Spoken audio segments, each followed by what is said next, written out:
Hi friends, welcome to Naga's Kitchen.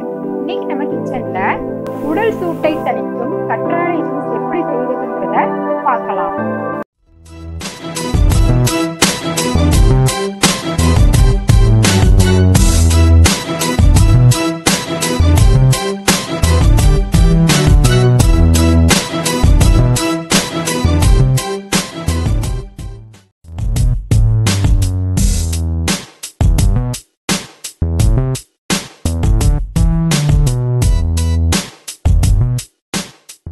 இங்க கத்தாழைய நல்லா wash பண்ணிட்டேன்.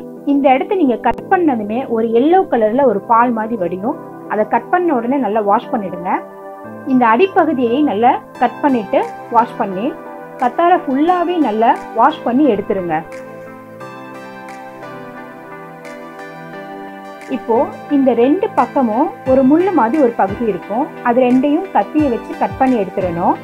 நடுவுல உள்ள இந்த இலை மாதிரி இருக்க பகுதியையும் கத்தியை வச்சு உள்ள அப்படியே சீவி எடுத்தீங்கன்னா கரெக்டா தனியா வந்துடும். அதுக்கப்புறம் அந்த ஜெல்லை நம்ம ஒரு ஸ்பூன் போட்டு எடுக்கணும்.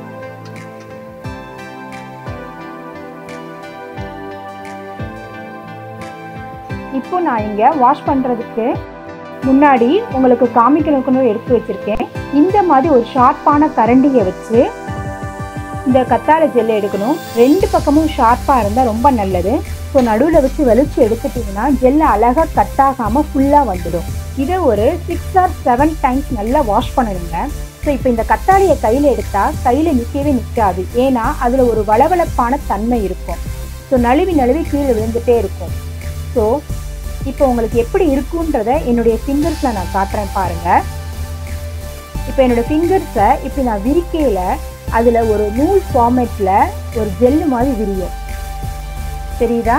ஸோ இந்த மாதிரி இருக்கிற வளவளப்பு தன்மை போகிற அளவுக்கு நம்ம ஒரு 7 டைம்ஸ் வாஷ் பண்ணணும். இப்போ நான் நல்லா உங்களுக்காக வாஷ் பண்ணி எடுத்து வச்சிட்டேங்க.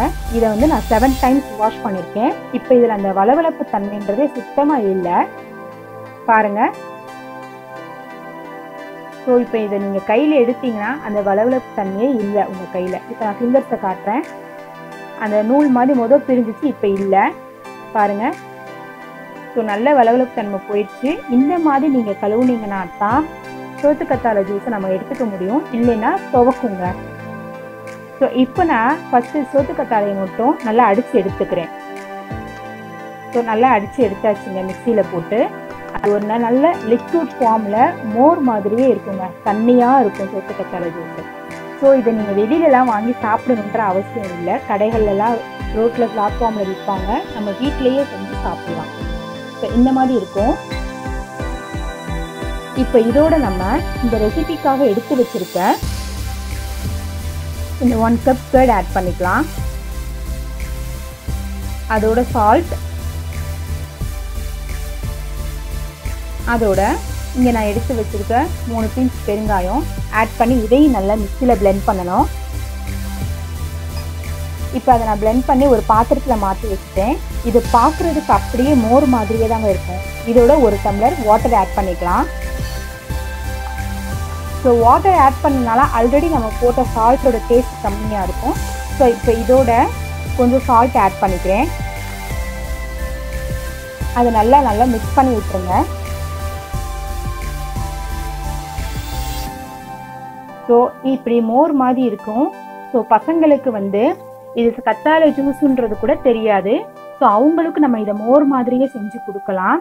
வெறுமன கத்தாழை ஜூஸ் மட்டும் எடுத்து குடிச்சிங்கன்னா அது குடிக்கவே முடியாது. ஏன்னா அதில் ஒரு துவப்பான ஒரு டேஸ்ட் இருக்கும்.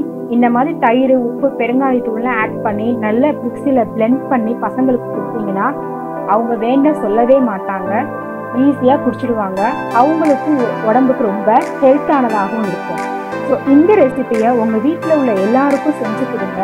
செஞ்சு கொடுத்துட்டு இந்த ரெசிபி எப்படி இருந்தது, இந்த ஒரு டேஸ்ட் எப்படி இருந்துச்சு அப்படின்றத என்னுடைய கமெண்ட் செக்ஷனில் போடுங்க. லைக் பண்ணுங்கள், உங்கள் ஃப்ரெண்ட்ஸோட ஷேர் பண்ணுங்கள், சப்ஸ்கிரைப் பண்ணுங்கள். தேங்க்யூ.